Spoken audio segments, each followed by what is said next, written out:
Imagine if WhatsApp suddenly blocked access to a popular AI assistant. That's close to what happened in China when WeChat limited ByteDance's AI chatbot, Dubao. In the race for AI dominance, China might be closing the gap on AI hardware, from chips to factories to the final gadget in your hand. Behind that move is a fight over who controls the main AI entry point on people's phones. Today we'll explore what Dubao is and why WeChat sees it as a threat. What is Dubao? Dubao is ByteDance's powerhouse AI assistant, a large language model-driven system designed to function much like ChatGPT, but tailored for China's digital ecosystem. It represents ByteDance's vision of a next-generation interface, an AI you speak to, rely on, and interact with across nearly every part of your daily digital life. Rather than being just another chatbot, Dubao is meant to become a core operating layer that sits between users and their devices, enabling natural conversational control over apps, tasks, and information.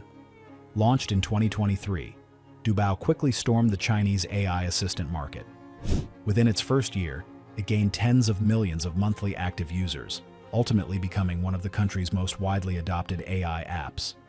Over time, ByteDance expanded Dubao far beyond simple text responses.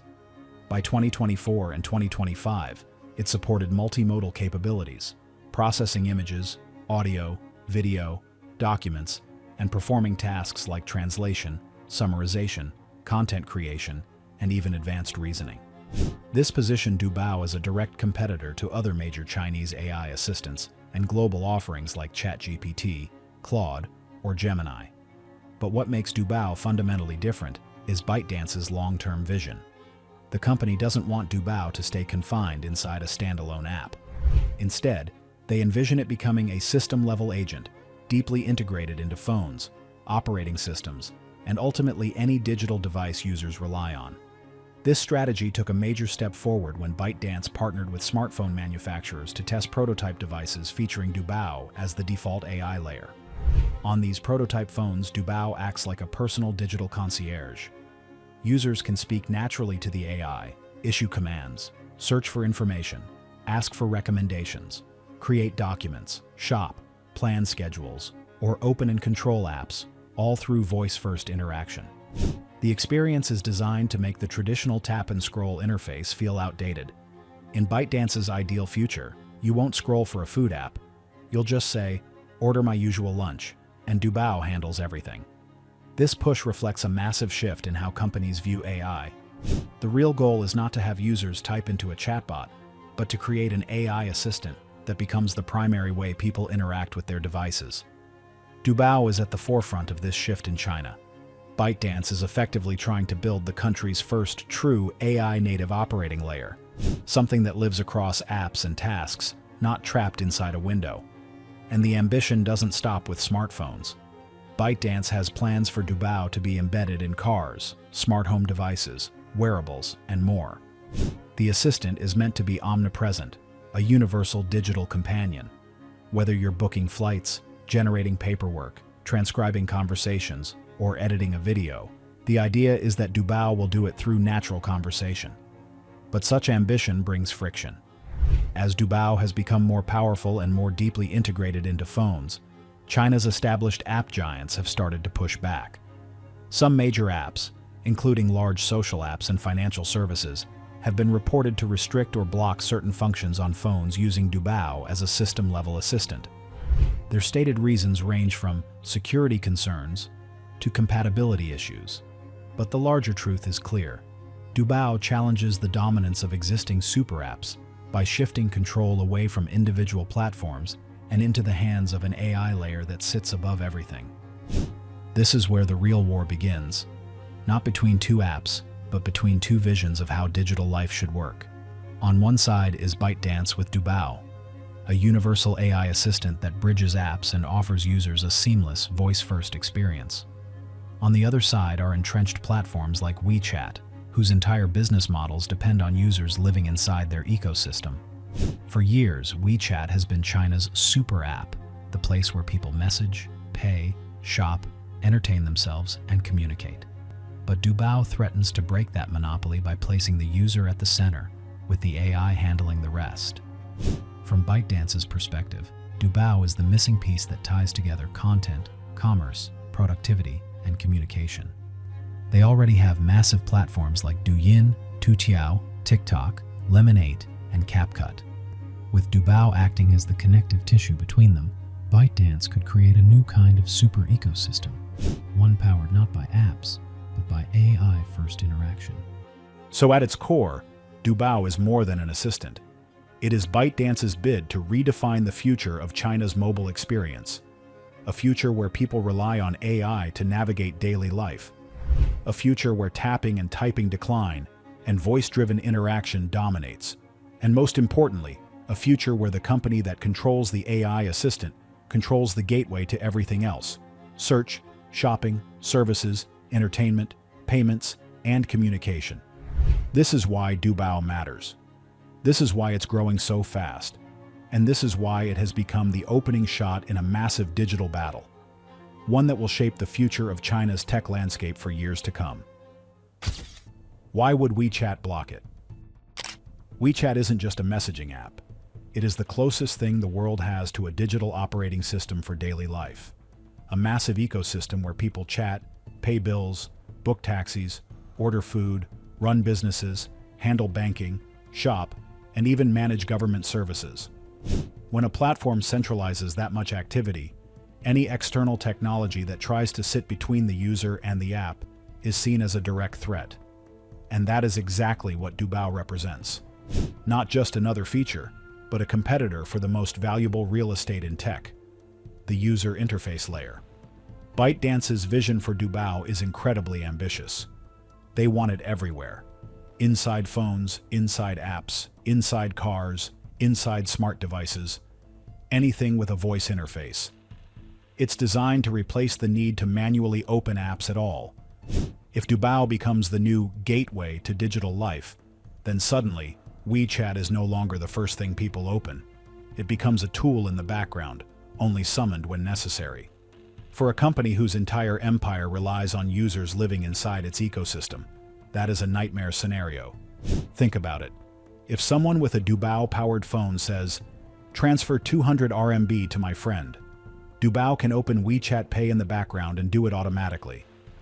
The user doesn't need to open WeChat manually. They don't see ads. They don't interact with mini-apps. They don't browse official accounts. They don't use search inside WeChat. All those moments, the micro-interactions that make WeChat powerful, disappear. WeChat becomes invisible. This alone explains why WeChat would be extremely cautious. But recently, after ByteDance introduced an AI-focused smartphone with deep Dubao integration, users reported major apps, including WeChat, suddenly showing warnings, limiting AI automation, or even forcing people to log in again if an AI assistant appeared to be controlling actions. That wasn't random. For a platform like WeChat that handles payments, identity verification, banking, and encrypted messaging, an AI agent acting as a ghost user is a massive security concern. From WeChat's perspective, Dubao is not just competing for attention, it may also violate automation rules. WeChat's user agreement already bans bots, scripts, unofficial clients, automated login tools, and anything that controls an account on behalf of a user. Dubao, especially when embedded at the system level, can simulate taps, swipes, typing, and navigation. It can fill forms instantly. It can respond faster than a human. For an app that handles billions of financial transactions, that crosses into forbidden territory. But let's be honest, security is only half the story. Competition is the bigger reason.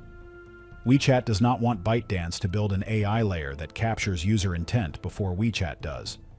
Whoever controls intent controls the entire ecosystem beneath it. Dubao wants to become the universal interface, the place where people ask, "Pay this, message her, buy that, look this up, show me my schedule," and the AI decides which app to use. If Dubao picks Douyin, TikTok, Pinduoduo, Taobao, Meituan, or Alipay for certain tasks, WeChat loses. Commerce, payments, news distribution, advertising, and search all can be intercepted. This isn't new. China's tech giants have always protected their turf. Tencent blocked Alibaba for years. Alibaba blocked Tencent. Douyin and WeChat have fought over traffic, links, and e-commerce access. Every major Chinese platform acts like a closed kingdom, and Dubao is trying to build a bridge into those kingdoms. If Dubao becomes the primary interface people talk to, like a Chinese version of Siri, Alexa, and ChatGPT combined, then app grids, home screens, and icons fade into the background. Apps become utilities, the phone becomes a tool, and the assistant becomes the boss. WeChat is not going to let a ByteDance-controlled AI become the boss on its platform. There's also a deeper strategic reason. Tencent is building its own LLM ecosystem and wants its own AI to be the default inside WeChat. They don't want ByteDance's models collecting user data, learning how people interact with WeChat services, or shaping user behavior. In the AI era, data is power, and if Dubao intermediates user actions, ByteDance gains visibility into how people operate inside WeChat, which weakens Tencent's competitive advantage. The battle isn't about messages. It's not about convenience.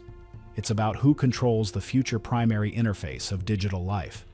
And in China, where apps function as entire ecosystems, letting a rival's AI sit inside your empire is the same as handing them your keys. WeChat simply can't afford that, and Dubao absolutely intends to challenge that dominance. If you're curious how big platforms quietly compete for your time and data, hit like and subscribe.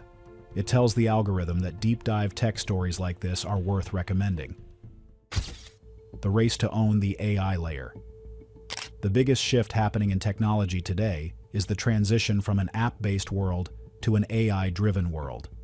For more than a decade, companies competed over who could build the most addictive apps, the most convenient mini programs, or the most powerful super app ecosystems. But that era is rapidly fading. The new battlefield is the AI layer, the intelligent interface users speak to instead of navigating screens manually. This layer sits above every app, every operating system, and every digital service. It is the single point where user intent enters the system. And whoever controls that entry point controls everything beneath it: the traffic, the money, the influence, and the behavior of billions of users. Today, tech companies are not trying to be the app you open.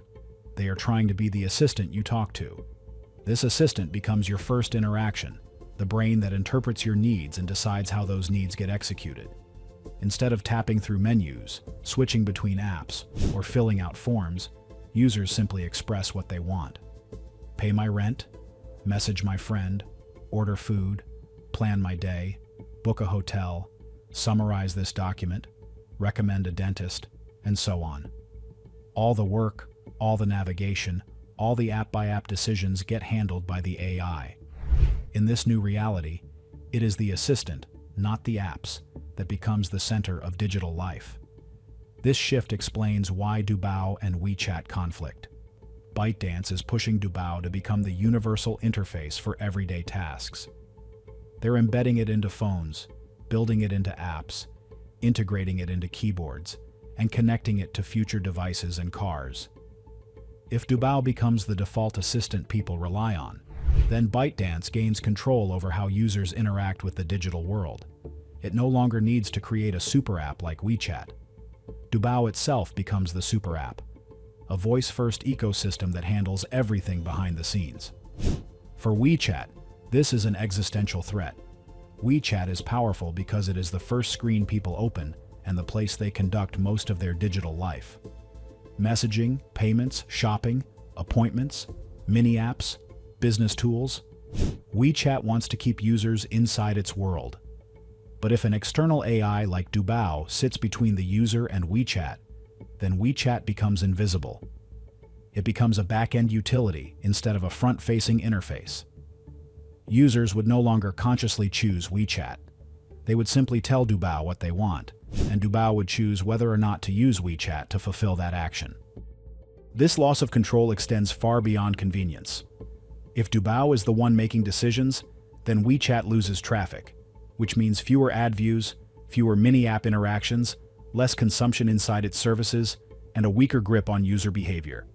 And because AI assistants learn from the tasks users perform, Dubao would also gain deep insights into how people use WeChat.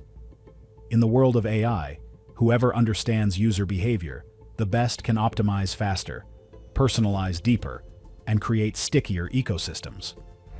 Globally, the same battle is happening. Apple is building AI tightly into iPhones. Google is integrating Gemini into Android. Meta is embedding AI into WhatsApp, Instagram, and Messenger. Amazon is rebuilding Alexa with LLMs. Every major tech company wants the same thing: to become the main interface people interact with. No one wants to be the app that users manually open. They want to be the assistant that users simply speak to. And that vision completely rewrites how digital ecosystems compete. The real power of the AI layer lies in its ability to direct traffic.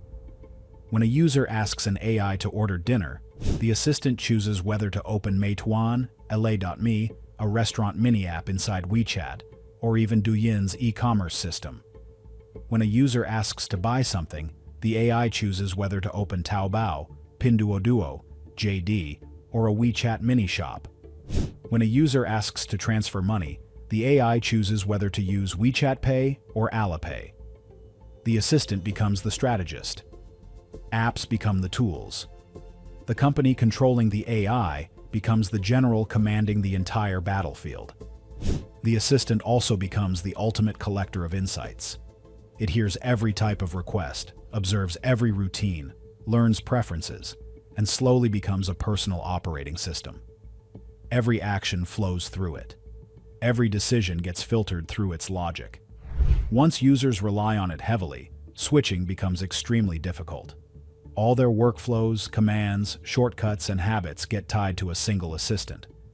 This creates enormous lock-in power, far stronger than traditional app loyalty. That is why Tencent is racing to build its own LLM ecosystem. WeChat wants to embed AI everywhere inside the app, so users never feel the need to rely on an external assistant. The stakes are too high to let another company own that layer. Because in the future, the assistant won't just guide users. It will guide the entire economy of apps beneath it. This is not simply a product rivalry. It is a fight for the architecture of tomorrow's digital world. Whoever owns the AI layer will own everything built underneath it. What this means for users in China. The rise of AI super apps like Dubao and the entrenched dominance of WeChat isn't just a story about companies competing. It has direct implications for the everyday user in China.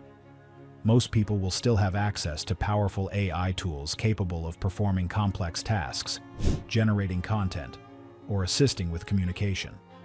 However, which ecosystem a user chooses, Dubao's ByteDance-powered interface or WeChat's AI integration, will subtly shape the way they experience digital life, influencing what content is easy to access, how private their data is, and which rules govern the AI assistant they rely on. In practical terms, the choice of ecosystem matters because it determines the lens through which the user interacts with technology. If a user primarily engages with Dubao, their AI interactions are routed through ByteDance's infrastructure. This may provide faster access to content generated within ByteDance's platforms, smoother integration with Douyin or TikTok, and advanced multimodal capabilities embedded into devices, including voice and image processing. Conversely, users embedded in WeChat's ecosystem will experience AI through the lens of Tencent's services, which prioritize seamless access to WeChat Pay, mini-apps, social networking, and official account content. While both platforms provide AI functionality, the flow of information, the prioritization of services, and the types of content surfaced will differ depending on which super app layer the user relies on. Data privacy and security also differ between ecosystems, and these differences will affect users. Each company collects and stores vast amounts of behavioral data, from search queries to messaging patterns to transaction histories, and this data informs the AI's responses and recommendations. A user in the Dubao ecosystem may have data processed in ways optimized for ByteDance's services, whereas WeChat's ecosystem may analyze the same information through the lens of social engagement and transactional convenience. Users might find that their AI assistant responds differently, prioritizes different recommendations, or has varying levels of personalization, depending on which ecosystem governs the interaction.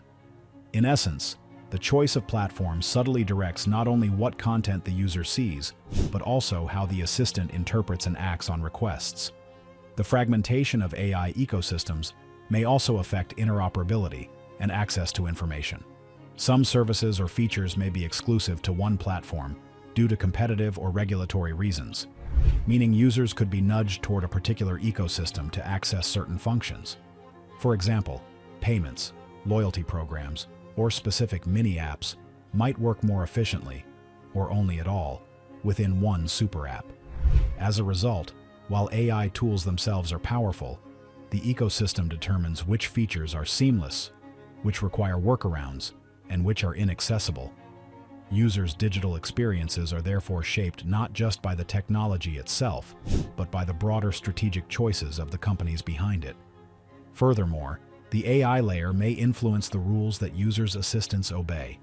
Each ecosystem sets policies for how its AI operates, including content moderation, ethical guidelines, and data use restrictions. Doubao and WeChat may respond differently to sensitive topics, filter information based on corporate priorities, or enforce compliance with national regulations in varying ways. This means that even when performing the same task, such as generating a summary, translating text, or creating media content, the assistant in one ecosystem might produce results differently than its counterpart in the other. Users may gradually notice these variations, subtly shaping their trust, reliance, and satisfaction with AI assistants. These ecosystem choices also carry longer-term implications for competition and innovation. If users gravitate toward one super app over the other, companies gain both revenue and data advantages, which can accelerate development in that ecosystem. This creates a feedback loop. More usage leads to richer data, which improves AI capabilities, which attracts more users, further reinforcing the dominant platform. While competition between Doubao and WeChat benefits users in the short term through innovation, new features, and improved AI responsiveness, it also means that users are effectively partitioned into separate digital worlds. The tools available, the rules they follow, and the types of content surfaced are increasingly defined by corporate strategy rather than purely by technological capability. Despite these dynamics, most users will continue to enjoy access to advanced AI tools. However, their choices are subtly guided by ecosystem effects.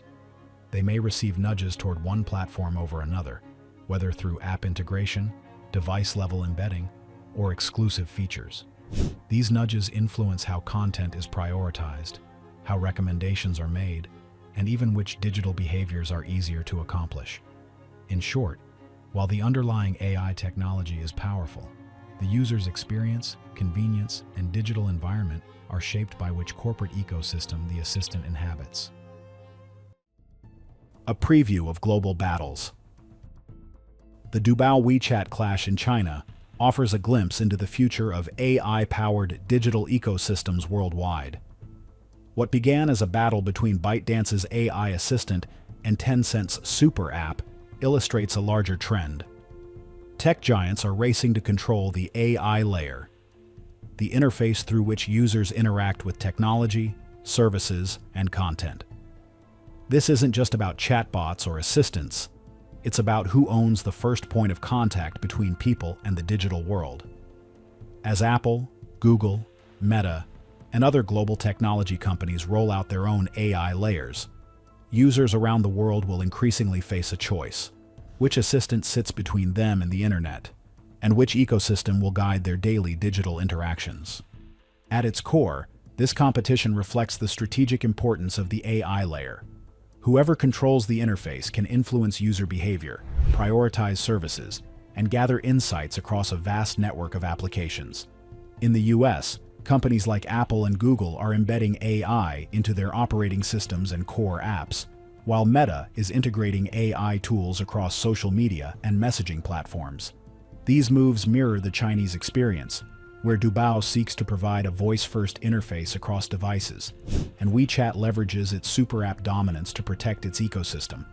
Users, whether in China or elsewhere, will interact with AI assistants that act not just as tools, but as gatekeepers, shaping what they see, how they interact, and how their data is used.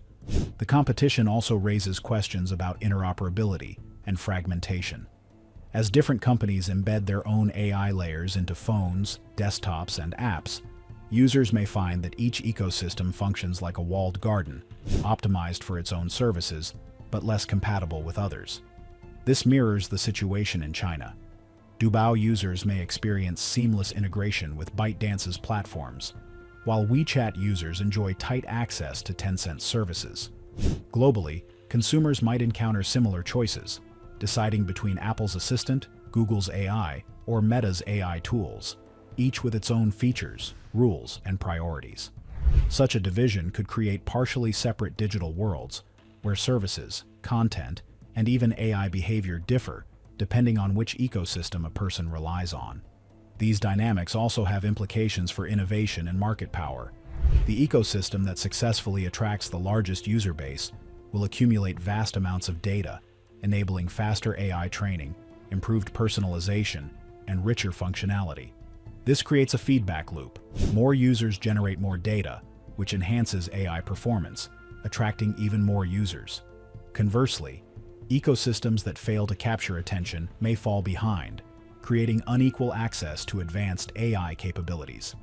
In a world where AI increasingly mediates communication, shopping, entertainment, and work, these differences can shape opportunities and influence power structures globally. Moreover, global AI layer competition will force users to make decisions about privacy, data control, and digital governance. Each company sets its own rules regarding what data is collected, how it's used, and how transparent the AI is in decision-making. For instance, one assistant may prioritize privacy and limit data sharing, while another may optimize for service efficiency by analyzing user behavior extensively. These choices will affect not only convenience, but also personal security, digital rights, and trust in AI systems. Just as Dubao and WeChat users in China are nudged toward different ecosystems, global users will face similar pressures, shaping the norms and standards of AI engagement across countries. The Dubao WeChat example also demonstrates the competitive pressures that emerge when multiple tech giants compete to embed AI at the interface level. While users benefit from innovation and new capabilities, they may also face fragmentation, lock-in, and inconsistent experiences. The assistants they choose determine not only which services they can access efficiently, but also which content, applications, and features are emphasized or restricted. Over time, this could reinforce ecosystem-specific behaviors, creating digital environments that reflect corporate priorities rather than universal standards. Finally, the early lessons from China suggest that global AI competition will be both technological and strategic. Companies will compete to build the most capable AI, but they will also compete to control access, manage the user experience, and capture loyalty through ecosystem integration. Users around the world will become active participants in these competitions, as their choices influence which ecosystems thrive and which falter. In this sense, the Dubao WeChat clash is more than a regional story. It is a preview of the global battles that will define how AI shapes daily life, commerce, and communication in the coming years. As Apple, Google, Meta, and other tech giants enter this race, users worldwide will face choices that determine not only which assistant they use, but also which rules, data practices, and content priorities govern their interactions. The future of AI will be shaped as much by these corporate battles as by technological innovation, and each of us will have to decide which ecosystem sits between us and the digital world. The battle between Dubao and WeChat shows just how much AI will shape our daily digital lives. Who will control the AI layer in your world, and how will that choice affect your data and access to information? If you found this breakdown useful, don't forget to like and subscribe for more insights.